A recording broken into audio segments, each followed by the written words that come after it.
Ya chicos, esta semana tocó los síndromes ¿Quién me ingresó? Ya. Esta semana tocaron los síndromes mieloproliferativos o neoplasias mieloproliferativas, también se le conoce así. Por otra parte, también vamos a tener a los síndromes mielodisplásicos, que lo van a tocar esta semana que viene. Es importante que ustedes entiendan estos síndromes mieloproliferativos porque aquí más que nada vamos a hablar de leucemias que nos van a dar un conteo de blastos aproximadamente desde un 20 a menos.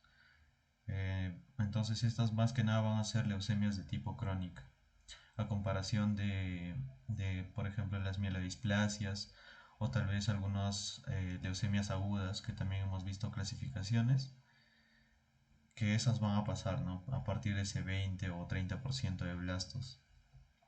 Entonces, ya. ¿Cómo es la hematopoiesis normal? Ya sabemos que todo nace desde un stem cell. Después va a pasar a ser un progenitor. Posiblemente cuando hablamos de progenitor está todavía en un estadio blástico. Por ejemplo, aquí hablamos de linfoblasto, monoblasto, mieloblasto también. Ya cuando pasa a ser este precursor es que ha madurado. Es que ya, por ejemplo, el linfoblasto ya se ha convertido a prolinfocito para posteriormente madurar y demás, ¿no? Los demás precursores también de igual manera. Entonces, aquí la maduración es así, pasa por todo un proceso para que llegue a ser una célula madura y pase a torrente sanguíneo. Entonces, por eso es que en torrente sanguíneo encontramos células maduras, ninguna inmadura, sino ya ahí evaluamos, ¿no? Si encontramos tal vez algún tipo de célula inmadura. Cuando hablamos de cáncer, o en este caso leucemia o algún tipo de linfoma, leucemia y linfoma también se usan esos términos. Entonces, aquí lo que pasa es que a nivel de stem cell se prolifera. Es excesiva la división clonal del stem cell. Eso quiere decir que van a haber blastos no diferenciados que se van a proliferar excesivamente. Van a haber excesivos de estos. Como también van a haber progenitores, ¿no? En algunos casos, como por ejemplo mieloblastos o algún tipo de linfoblasto que se deja ver. Pero por otra parte, estos van a tratar de madurar. Pero lo que vamos a encontrar a nivel de torrente sanguíneo, blastos, ¿no? Algunos tal vez indiferenciados, algunos diferenciados, ya convirtiéndose a progenitor.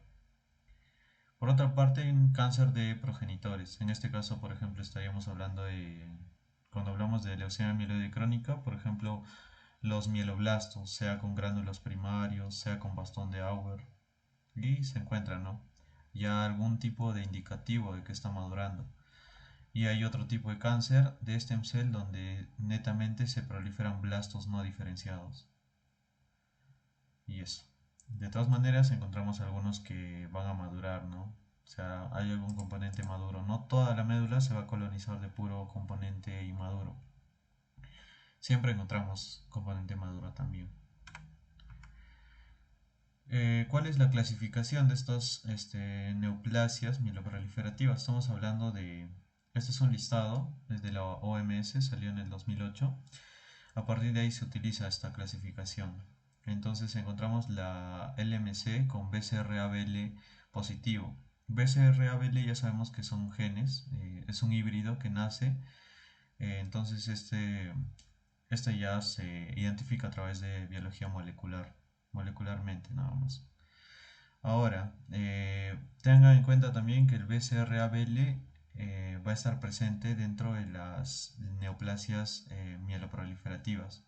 Por lo general es un indicativo tanto para la leucemia mieloide crónica, para esta, tanto para policitemia vera, mielofibrosis, trombocitemia esencial. Todos estos van a tener BCR-ABL positivo en casi todos los casos. Dicen por ahí hasta el 95% de casos va a haber un BCR-ABL positivo. Te viene un caso clínico BCR-ABL positivo, piensas en una leucemia mieloide crónica, policitemia vera, mielofibrosis primaria o trombocitemia esencial.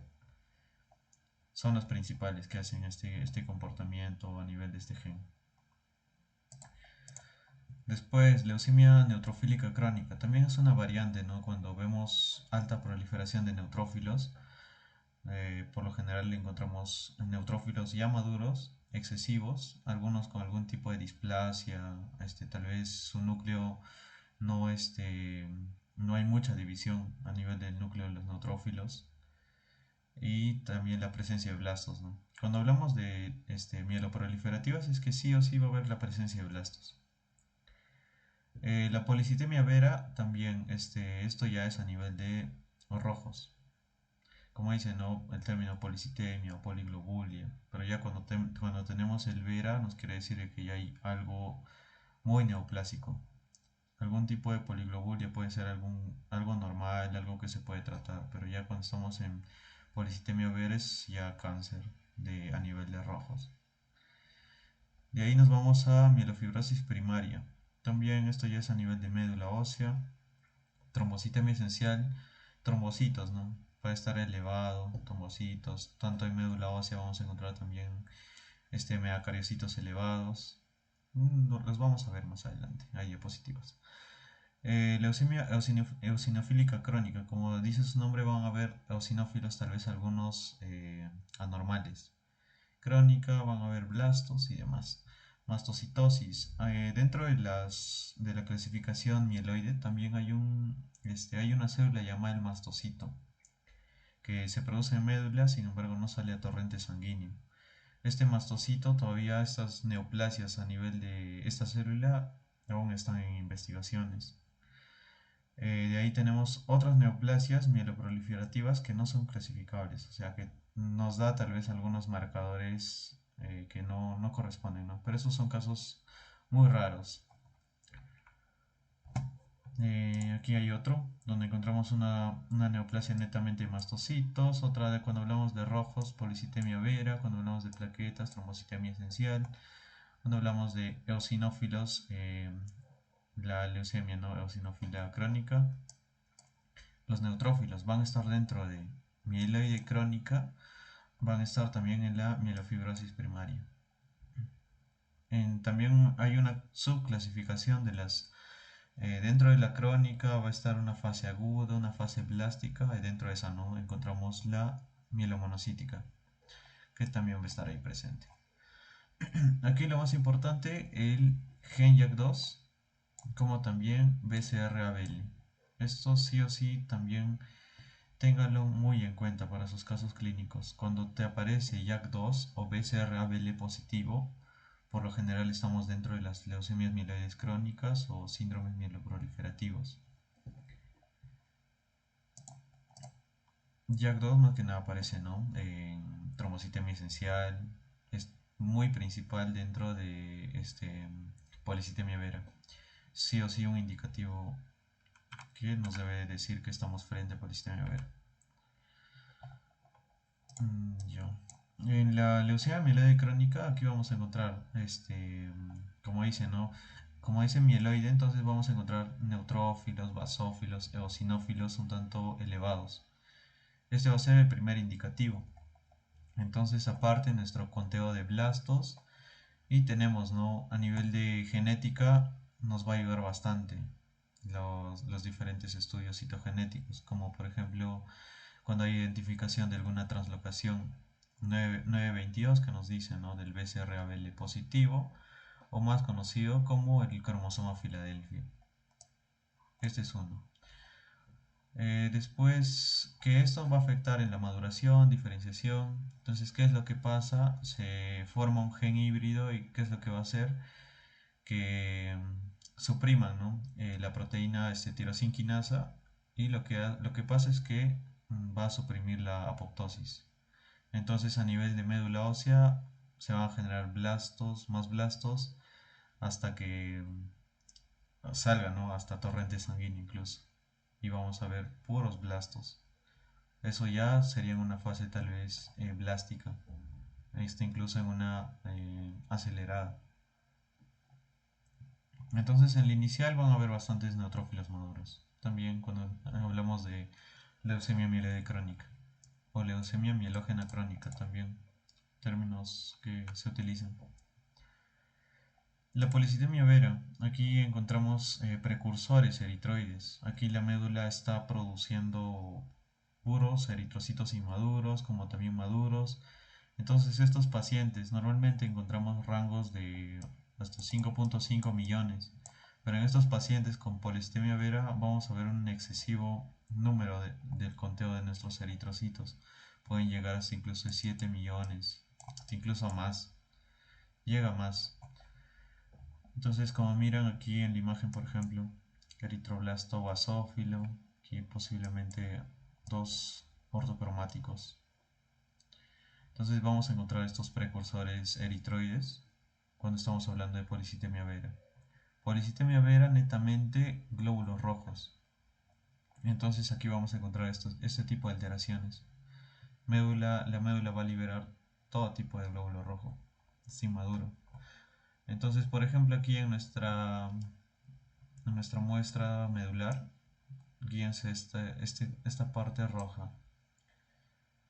Esto no es normal. Estaremos encontrando mucha proliferación de glóbulos rojos, excesivo. Entonces, ¿qué es lo que pasa? Ustedes tal vez dejan a sedimentar cómo está una muestra, ¿no? Dejan a sedimentar lo que normalmente sería esto. Posiblemente también centrifugar o algún tipo de técnica, ¿no? Que nos ayude a separar el suero, el plasma. Vemos este comportamiento. Policitemia va a ser la primera imagen. Van a ver que a nivel de plasma va a ser muy poco. Componentes rojos excesivo. Este sería un normal, donde encontramos posiblemente rojos, una relación, ¿no? Como cuando nosotros evaluamos el hematocrito, posiblemente hasta la mitad, incluso un poquito menos. Del 50% a menos está el hematocrito, incluso más. Entonces aquí nuestra hemoglobina va a aumentar, porque cuando aumenta ya nuestro nivel de rojos, ¿qué va a aumentar? Hemoglobina y hematocrito. Y por eso va a haber un aumento a nivel de hemoglobina.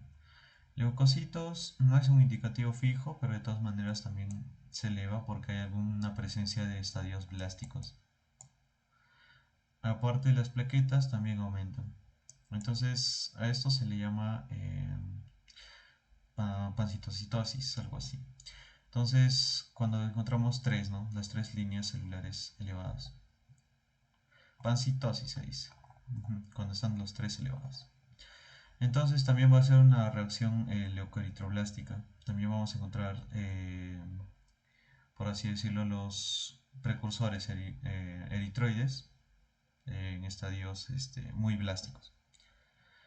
Además, sí o sí, para nosotros decir que es policitemia vera, solamente cuando vemos recuento de rojos elevados, solo tenemos el término policitemia. Pero cuando tenemos esta detección de nuestro gen JAK2 o mutación de este gen, recién le aumentamos el término vera. Sin esta positividad de esta mutación de gen JAK2, no puedes decir que estás frente a una policitemia vera. Ese es el indicativo que te dice que estás frente a esta patología y demás. Entonces aquí nos dice el 95%, hasta incluso el 100% de los pacientes que tienen policitemia vera tienen una mutación a nivel del gen JAK2. Pasamos a la otra, que sería la leucemia eosinofílica crónica. Aquí no es mucho, ¿no? Pero más que nada para mencionarles, vamos a encontrar eosinófilos en estadios anormales. E incluso este tipo de células que son muy anormales. Esta granulación ya viene a nivel de médula ósea. Posiblemente también este tipo de celularidad también tiene un nombre. Ya, es más encontrada en las leucemias mieloides crónicas también. Pero no es necesario que ustedes también se le aprendan esta célula. Estas sí, las granulaciones eosinofílicas, que ven que son muy claras. Algún tipo de, por ejemplo aquí displasia, cuando no hay algún tipo de conexión entre estos núcleos, ¿no? O tal vez lobulaciones. Entonces aquí va a haber una eosinofilia excesiva. Nuestros valores normales de eosinófilos entonces estaría muy elevado, ¿no? y niveles de blastos por debajo del 20%. O sea, recuento de 100, menos de 20, nos indica que estamos frente a esto. Los eosinófilos, incluso en estadios, miren, en algún tipo de abastonado, eosinófilo abastonado. Tenemos la trombocitemia esencial. Por ejemplo, aquí cuando vemos este tipo de agregado plaquetario excesivo, cuando vemos conteos plaquetarios muy altos. Entonces aquí nos dice que a nivel de médula ósea lo que pasa es que hay una proliferación de megacariocitos. Pero estos megacariocitos no son normales. Estos megacariocitos van a ser muy anormales. Tal vez algún tipo de mononucleación, algún tipo de, incluso ni siquiera se van a lobular. Y también sus granulaciones de algunas plaquetas también van a ser muy anormales. Va a haber esta que es la anisocitosis plaquetaria, donde encontramos diferentes tamaños de plaquetas. Cuando nosotros tenemos nuestro hemograma, aparece, ¿no?, volumen plaquetario medio también. Aparte del BCM, también hay para las plaquetas, que nos va a indicar algún tipo de cambio, ¿no? Algo que está pasando a nivel de las plaquetas. También hay volumen plaquetario medio. Y también hay este tipo de anisocitosis plaquetaria. Entonces, por ejemplo, tenemos estas que son las plaquetas grandes. Cuando ya hablamos de plaquetas que están superando al eritrocito, se llaman plaquetas gigantes.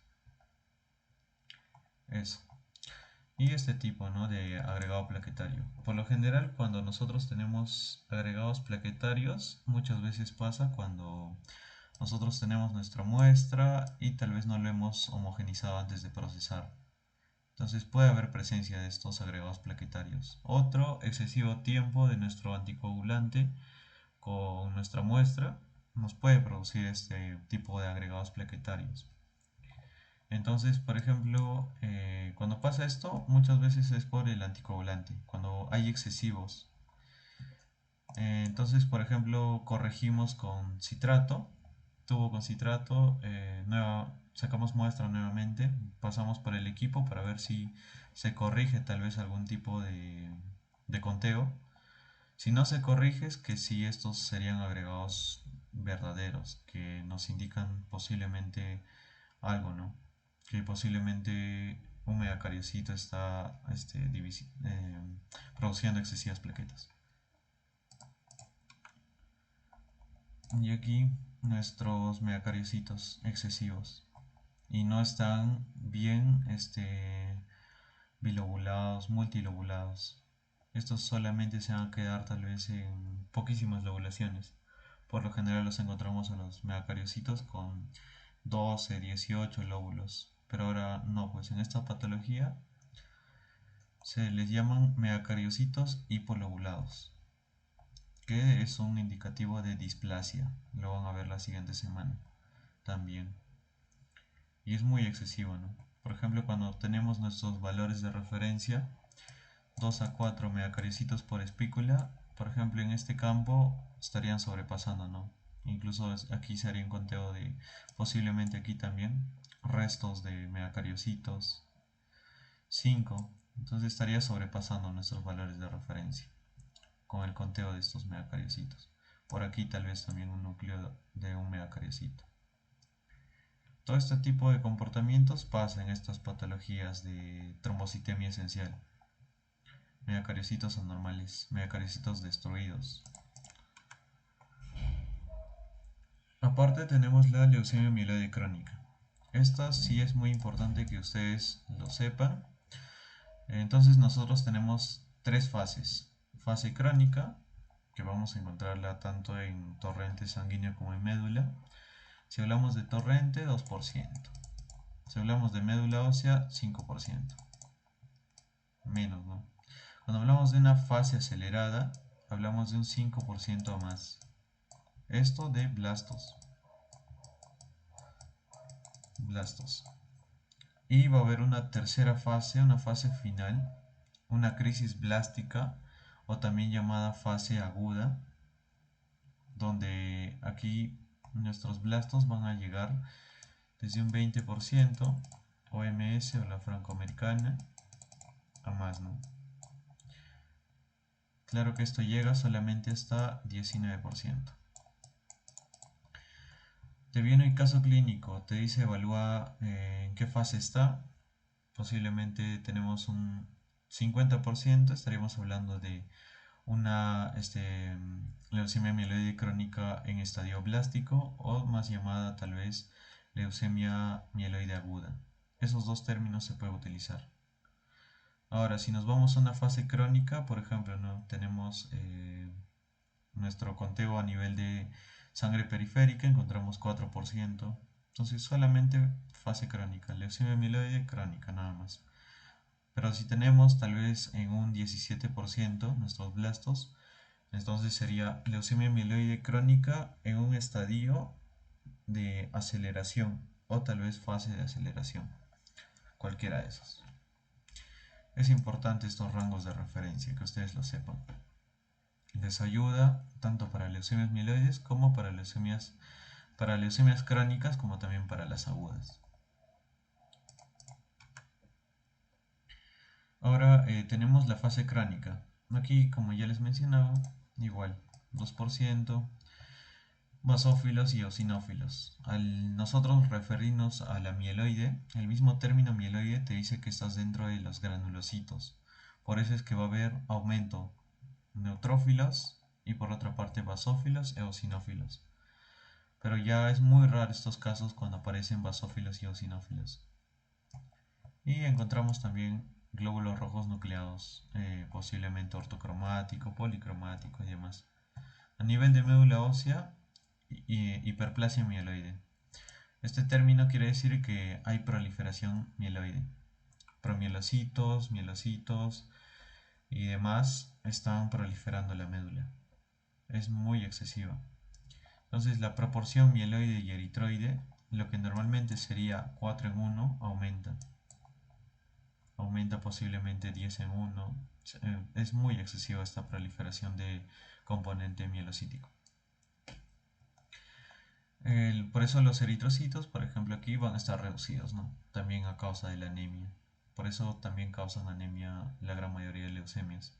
Hay una excesiva proliferación tanto de blastos, componentes mieloide. Y los megacaricitos también aumentan. Posiblemente rangos de referencia llegarían hasta un 5, hasta un 6. Pero no es tanto. Cuando hablamos de policitemia vera, no, trombocitemia esencial, la patología netamente de plaquetas, ahí los encontramos hasta incluso 10 megacariocitos por espícula, incluso hasta más. Va a haber una fase acelerada donde ya nosotros hablamos, ¿no?, de este rango de referencia. Aquí nos decía la profesora que eran blastos mayores al 20%. Ya estaría en una fase acelerada. Esto según otra clasificación, ¿no? Lo que les decía que esto llega de un 5 hasta un 19%. Manejen esto. La acelerada es ese rango. Vamos a encontrar anemia. ¿Qué más? Nucleados también, eritrocitos nucleados a nivel de torrente. Ahora, igual, mismos rangos de referencia. Y aquí un término nos dice desviación a la izquierda. Cuando ustedes leen libros, cuando tal vez entran a alguna capacitación de hematología, se van a encontrar mucho con este término, desviación a la izquierda. Que nos quiere decir que, por ejemplo, tenemos un blasto. ¿No? Blasto. Lo que normalmente pasa nos dice a la izquierda. Entonces hay presencia de, ¿cómo les podría decir? Que los neutrófilos van a haber tanto neutrófilos inmaduros, o sea, de la extirpe, ¿no? De la misma familia. Por ejemplo, promielocitos, o sea, todo inmaduro. Eso se le llama desviación a la izquierda. Cuando encontramos granulocitos inmaduros, ese sería el mejor término. Por ejemplo, encontramos mielocitos, abastonados, neutrófilos también. A eso se le llama cuando hay un asincronismo madurativo. Cuando el blasto está tal vez yéndose a promielocito, mielocito. Ese es el término, ¿no? Desviación a la izquierda. Cuando encontramos granulocitos inmaduros. por ejemplo, cuando hay algunos reportes hematológicos, te dicen en un frotis y el médico o el tecnólogo no reporta presencia de desviación a la izquierda. ¿Cómo lo interpreta el médico? Que hay presencia de blastos, presencia de promielocitos, mielocitos, el metamielocito abastonado y demás. A eso me refiero. Y también, ¿no? Aquí la presencia de basófilos aumentados. ¿Sí? Entonces, cuando estamos frente a una leucemia mieloide crónica, estamos frente a componente tanto maduro como también inmaduro. Pero cuando nosotros hablamos de lo crónico, hablamos de que los blastos no son tan excesivos. Vamos a encontrar mucho componente maduro y inmaduro. Eso. Pero cuando estamos nosotros hablando de leucemias agudas, vamos a encontrar más componente inmaduro. Por lo general casi todo puro blastos.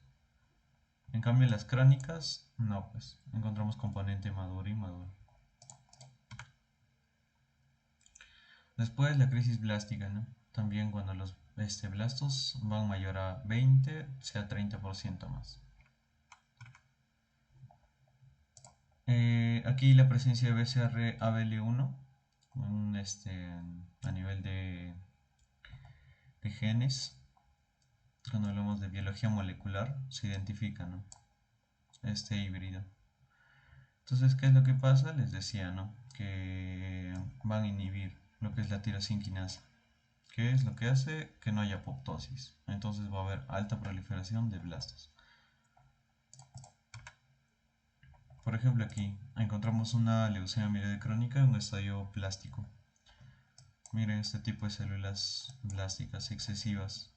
Les decía, cuando estamos en un estadio blástico o agudo, encontramos puros blastos. Pero cuando estamos en una leucemia mieloide crónica, hasta incluso la acelerada, vamos a encontrar en un campo componente maduro. Por ejemplo, pero unas 10 células más, incluso 20 células más. No hay muchos blastos cuando estamos hablando de mieloides crónicas, estadio crónico. Incluso miren este tipo de célula de aquí, que esto ya es pleomorfismo nuclear. Así se describe este tipo de células a nivel de núcleo. Y además, ¿no? Blastos anómalos que están haciendo algún tipo de, tal vez división, algún tipo de proliferación excesiva. Y esta es la formación del cromosoma Filadelfia. Por eso le llaman translocación 922. Se va la porción ABR a la porción BCR. Por eso se le dice BCR-ABL. Se forma esto, ¿no? Este término es el BCR. Y lo verdecito, esto, ABL.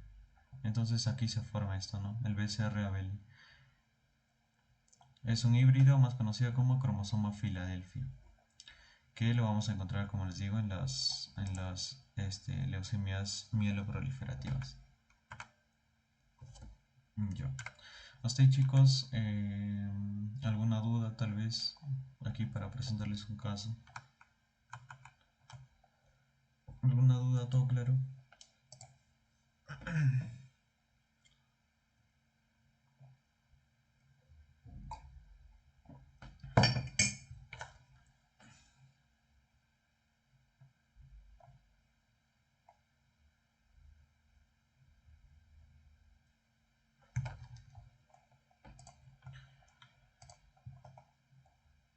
Todo claro, chicos.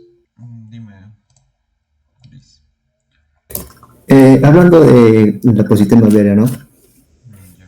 Ya. Ya, o sea, ¿qué criterios o sea, qué criterios diagnósticos puedo yo utilizar para ver o para llegar a si es una positema vera o según bueno, creo que se mencionó la OMS, si no me equivoco, o bueno, ¿no? O sea, ¿qué criterios puedo llegar a ese diagnóstico?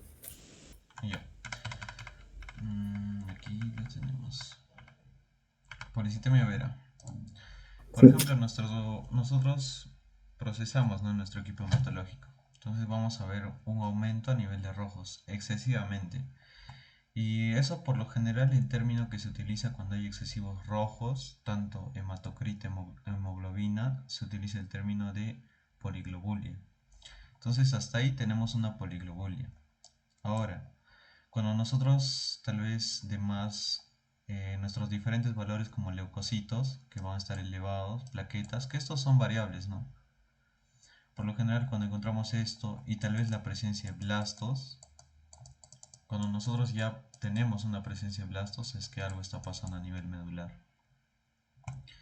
Entonces nuestro mayor indicativo sería rojos, porque esta es una patología netamente de glóbulos rojos.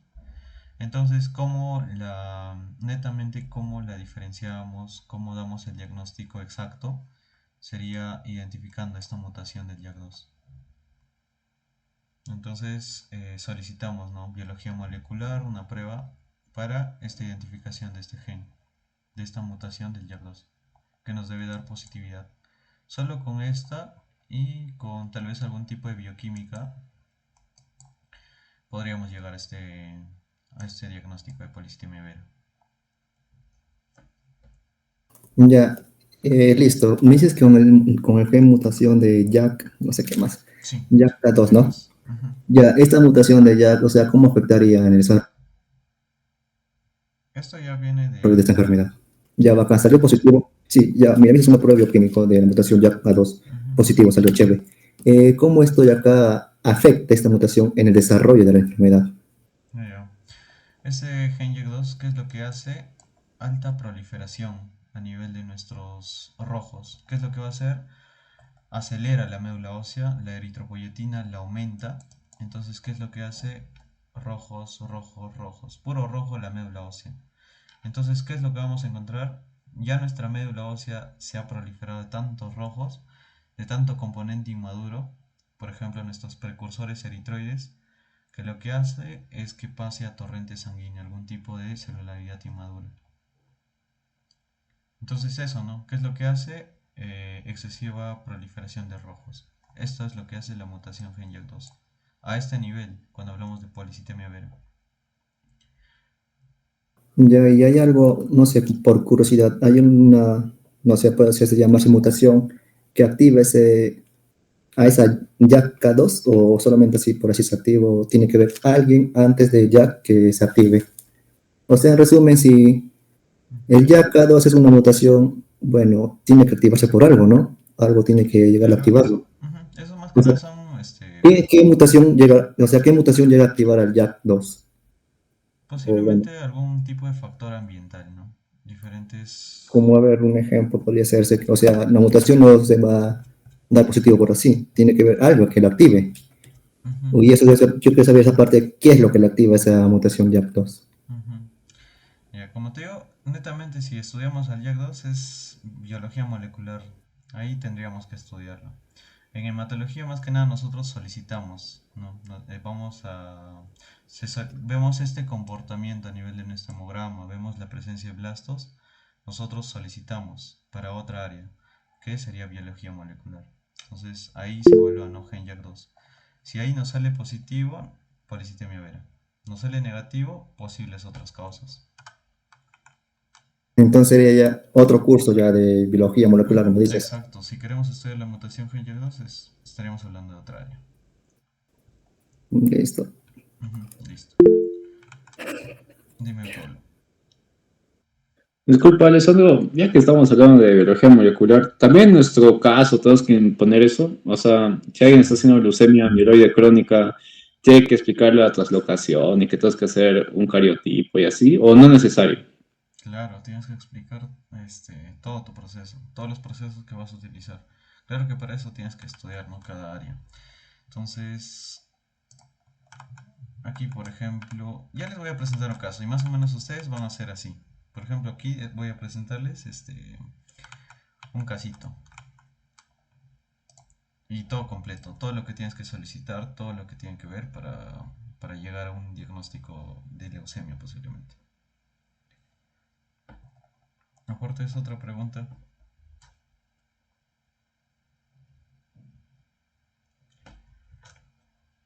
Ya chicos. Entonces, aquí más o menos un ejemplo, ¿no? Cómo ustedes podrían hacer su caso clínico. Aquí. Ya. Tenemos varón, 32 años, diferentes, ¿no? Diferentes sintomatologías que nos acompañan. Ahora nuestros resultados de hemograma. Tenemos recuento bajo a este nivel. Entonces posiblemente nuestra hemoglobina y hematocrito también nos acompañen, como vemos aquí, ¿no? Entonces paciente, anemia, sí o sí. Otro marcador que vemos serían nuestras plaquetas. Por ejemplo, aquí estarían dentro del rango. No nos afecta mucho, está dentro del rango.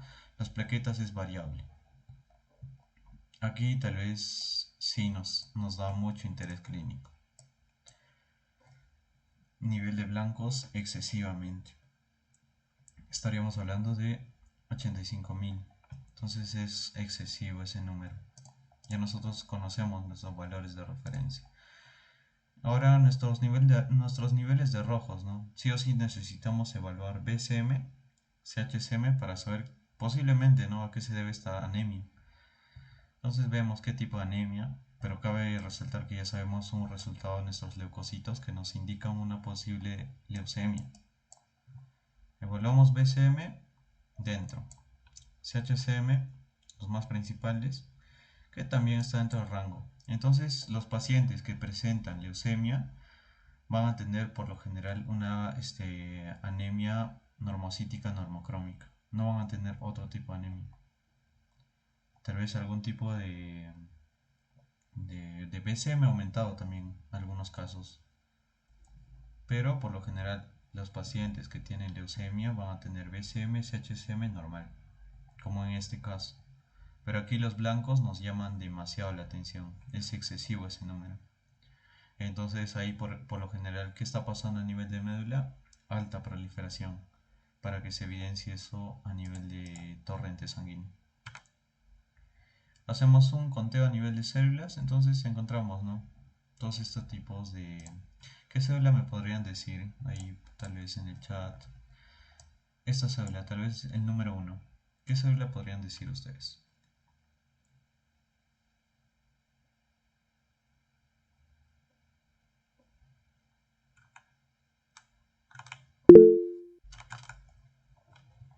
Ya, sí, muy bien.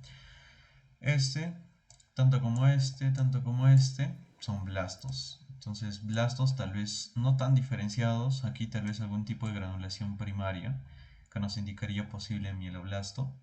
A más no nos dice mucho.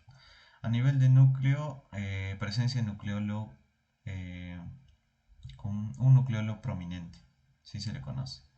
Por ejemplo, cuando nosotros evaluamos esta célula, ¿qué sería esta? ¿Qué nombre le dan? El de verde.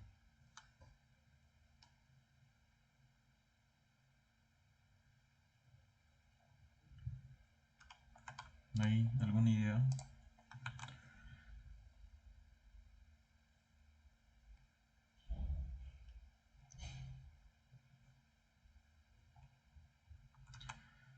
Ya. La célula que está en verde, posiblemente su núcleo es anormal. Esa anomalía se le conoce como Peyer. Entonces, ese sería un neutrófilo segmentado con anomalía de Peyer, que hace como si fuera un núcleo eosinofílico. Esa célula sí la conocen. Amarillo.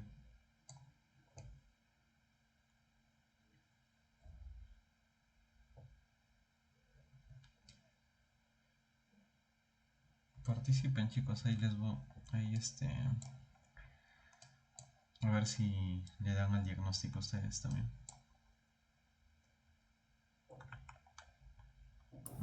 Info. Muy bien. Muy bien. Este es un linfocito. Sí, perfecto. Ahora nos vamos a esta célula. ¿Qué sería?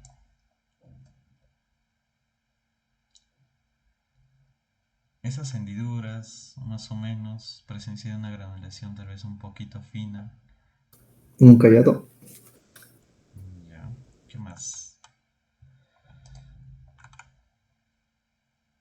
Cuando nosotros encontramos células con este tipo de hendiduras, por lo general son células de extirpe monocítico, sería un monocito, y presencia esta granulación fina.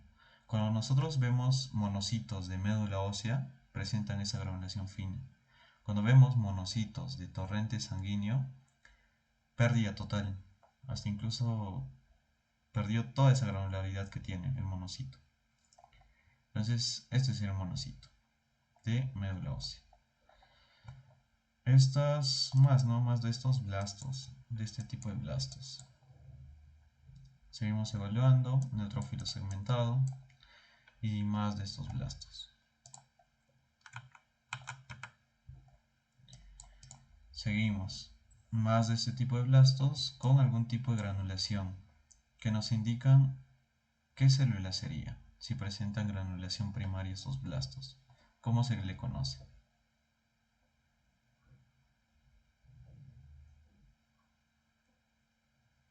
Si estos blastos tienen gránulos, ¿cómo se le conoce?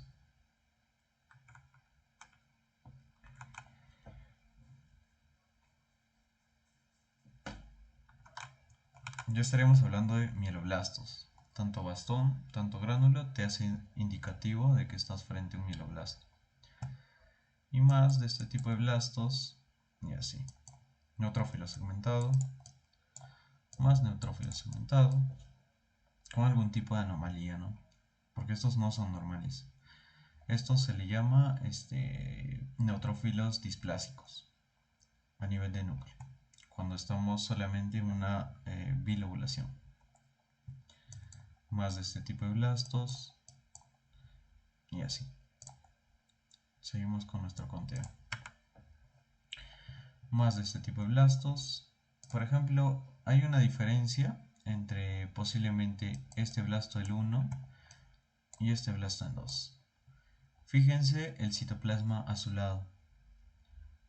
Cuando nosotros, por ejemplo, tenemos fases acelerada y fase blástica, encontramos este citoplasma azulado. Cuando estamos en una fase crónica, encontramos un citoplasma, por así decirlo, sin color. Pero cuando encontramos basofilia citoplasmática a este nivel, es que hay alta proliferación, que estos blastos están más activos. Por eso es que se visualizan más basofílicos. Eso también sería una diferencia, ¿no? Para nosotros saber si estamos frente a una crónica, una aguda. Cuando encontramos en una aguda o en una fase blástica, citoplasmas azules a nivel de los blastos. Y así. Neutrófilo segmentado, otro blasto, más de este tipo de blastos. Aquí neutrófilo con anomalía de Peyer, incluso pseudo Peyer, así le llamo. Aquí neutrófilo segmentado, más de este tipo de blastos. Aquí monocito, aquí también monocito. Miren esa granulación, es muy diferente al de estos blastos, por ejemplo. Presencia de una granulación fina. Y esta hendidura, ¿no? Esta hendidura te indica de que estás frente a un extirpe monocítico. Incluso aquí, un poco. Seguimos identificando más tipos de blastos. Aquí incluso ya la granulación se nota un poco más. Vemos que ya son mieloblastos. Esta célula linfocito, como ya ustedes también me lo han dicho, y más de este tipo de blastos. Más de este tipo de blastos, posiblemente aquí núcleo linfoide, tal vez no identificado. Presencia de plaquetas un tanto grandes. Monocito, vacuolización. Monocito por lo general hace vacuolización, también presenta citoplasma, algún tipo de granulación fina. Nos vamos a más, puros blastos, más blastos. Este tipo de plaquetas que son muy grandes para nosotros evaluar, ¿no? Más de este tipo de plaquetas grandes. Y cuando nosotros hablamos de una plaqueta activada, se refieren a esto. Hacen esta forma, las plaquetas activadas. y más de este tipo de blastos. Blastos de este tipo con un poco de granulación. Neutrófilo segmentado. Aquí interesante, miren. Anillo de Cabot. Neutrófilo segmentado. Blasto. Por aquí encontramos plaquetas grandes con este tipo de pseudópodos, así se le conoce. Pseudópodos. Y aquí miren, esta ya sería plaqueta gigante, está ganándole en tamaño a los eritrocitos, también con estos pseudópodos. Cuando nosotros estamos frente a cánceres o leucemias, las células van a tratar de asemejarse a otras. Por ejemplo, un linfocito va a querer bilobularse, trilobularse, va a querer asemejarse a otras células. Entonces es normal que nosotros encontremos tal vez, por ejemplo, esta plaqueta quiere hacer sus pseudópodos, como si esta plaqueta fuera un megacariocito. Incluso aquí también, tratando de asemejarse. Entonces nosotros como tecnólogos, ¿qué es lo que hacemos? Cuando encontramos este tipo de comportamiento blástico y celularidad muy anormal, solicitamos. Se sugiere hacer aspirado de médula ósea, sería lo primero. Después, biopsia de médula ósea, que nos indica, vamos a ver aquí cómo está nuestra médula, si es hipocelular, normocelular, si es hipercelular. Y aquí también, como dice aquí, se evalúa la arquitectura de médula ósea para ver cómo está compuesto. Si tal vez ahí hay algún tipo de, tal vez nuestro control, ¿no? Sería el megacariocito, cómo está compuesto esto. También se evalúa el inmunofenotipo por citometría de flujo, donde aquí en inmunofenotipo hablamos de los marcadores, ¿no? CD10, CD20 y demás CDs. Hablamos de citogenética, diferentes comportamientos a nivel de los cromosomas, posiblemente translocaciones, inversiones, algún tipo de aumentos o disminuciones cromosómicas. A nivel de genética, entonces biología molecular, proteínas específicas, como por ejemplo BCR-ABL, o tal vez algún tipo de identificación del gen YAC2. Entonces aquí que tenemos morfología citoquímica nos ayuda, citogenética y todo esto para hacer un diagnóstico oportuno. El diagnóstico, todo esto para saber que nosotros estamos frente a una leucemia de diferente tipo, ¿no? Que nosotros evaluemos. Y siempre confirmando todo con una citometría de flujo. La citometría de flujo es el mejor apoyo para cualquier neoplasia hematológica. Entonces ustedes en su caso clínico, si hablan de leucemias, tienen que sí o sí hacer una evaluación de frotis, no les digo de 100 células, evalúen tal vez unas 5 imágenes, ¿no? De que tal vez nos digan qué tipo de celularidad está predominando. Si hablamos tal vez de mieloide, entonces debe haber, ¿no? Todo ese componente. Si hablamos de monocítica, sí o sí tu frotis tiene que corroborar y tienes que mencionar todas las células que tú encuentras en tu caso. Aparte tenemos nuestro aspirado de médula ósea. Aparte de nuestro hemograma, presenten también tu aspirado de médula ósea. ¿Qué es lo que te sale en tu aspirado de médula ósea? Obviamente no va a ser igual. La médula ósea también se maneja con diferentes rangos de referencia. Hacemos también citoquímica. Estás hablando de leucemias linfoides, citoquímica. Estás hablando de mieloides, citoquímica. Para saber de qué tipo de blastos estás hablando. Esto es opcional. La biopsia de médula ósea. Opcional. De todas maneras, en internet hay bastantes imágenes de biopsia de médula ósea. De ahí se buscan una para su caso clínico. Esto sería el último, aparte citogenética. Si ustedes están, tal vez en su caso clínico les aparece, ahí tendrías que hablar, ¿no? ¿Cómo es posiblemente el cariotipo del paciente? Y tal vez mencionar, ¿no? Translocación en el cromosoma 2 con algún tipo de inversión y así, explayarte solamente con el diagnóstico. De ahí, si vas a hacer algún tipo de identificación de BCR o ABL del gen JAK2, genética molecular. Y aparte, eso sería el último, el inmunofenotipo por citometría de flujo. Por ejemplo, solamente no mencionarle que mencionen citometría de flujo compatible con tal neoplasia, que nos evidencia tales marcadores. Suficiente con eso. Entonces, después de nuestra evaluación, que habíamos evaluado en Frotis, la citomorfología hemática, linfocitos 1, monocitos 5, segmentados tantos, blastos de igual manera muy por encima. Con un conteo de 82 blastos, ¿qué me dicen? ¿Una leucemia aguda o una leucemia crónica?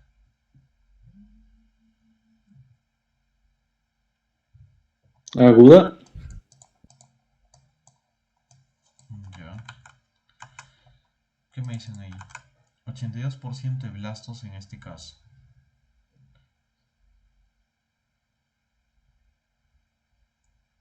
O mejor, ¿cómo hablamos? Leucemia mieloide crónica en estadio crónico, acelerado o blástico.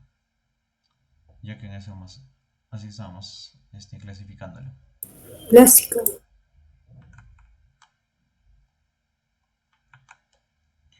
Con un 82% estaríamos hablando muy bien de un estadio blástico, como también conocido como aguda o estadio blástico. Cualquiera de estos dos términos se utilizan. Blástico.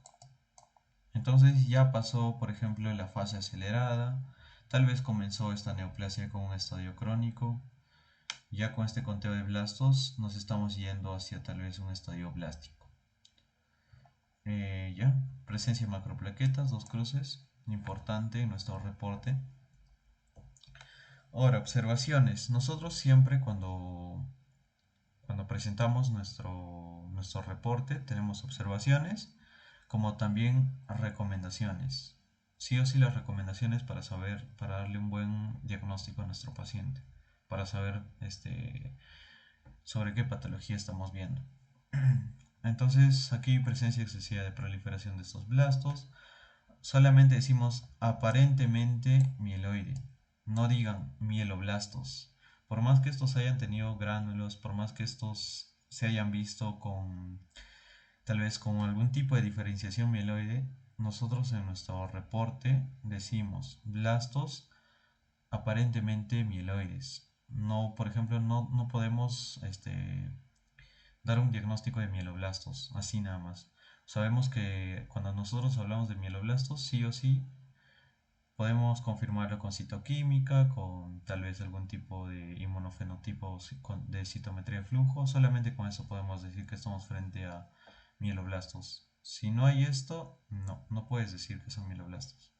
Entonces, presencia de macroplaquetas también. 2 cruces. Ya.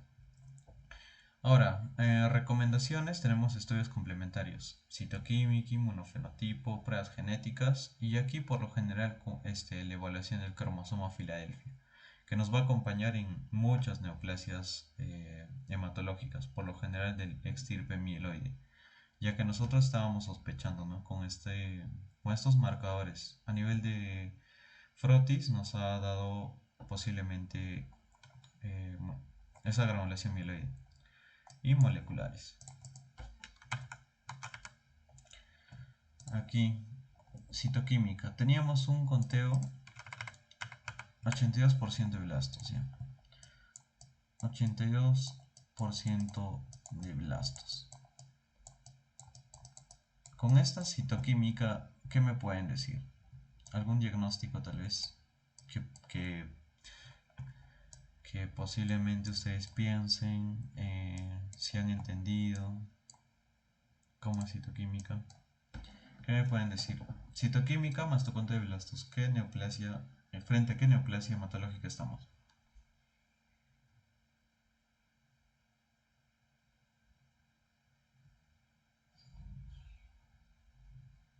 Leucemia mieloide aguda. por ahí.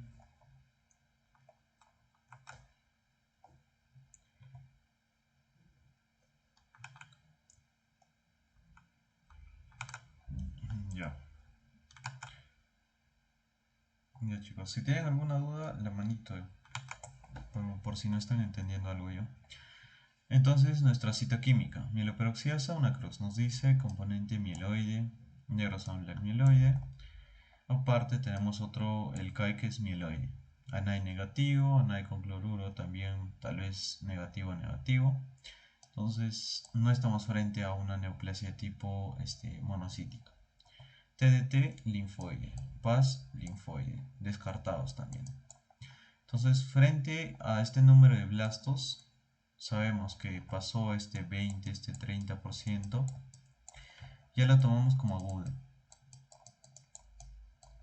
Ahora, evaluando tanto mieloperoxidasa, negro black y CAE, que son marcadores mieloides, sabemos que estamos frente a una mielógena o mielocítica, cualquiera. Entonces, leucemia, mielógena aguda, su otro nombre, leucemia mieloide crónica en estadio blástico o en crisis blástica, cualquiera de esos. Cualquiera de esos, tanto leucemia mieloide aguda como leucemia mieloide crónica, pero en estadio blástico. Sabemos que el estadio blástico es igual, se maneja igual del 20 a 30% más. Para que no se confundan entre una leucemia aguda y una crónica. Aquí dices que es una leucemia crónica, pero aquí con decir que estás en un estadio blástico es que pasó estos rangos de referencia de 20 y de 30%. A ver, ¿qué más tenemos?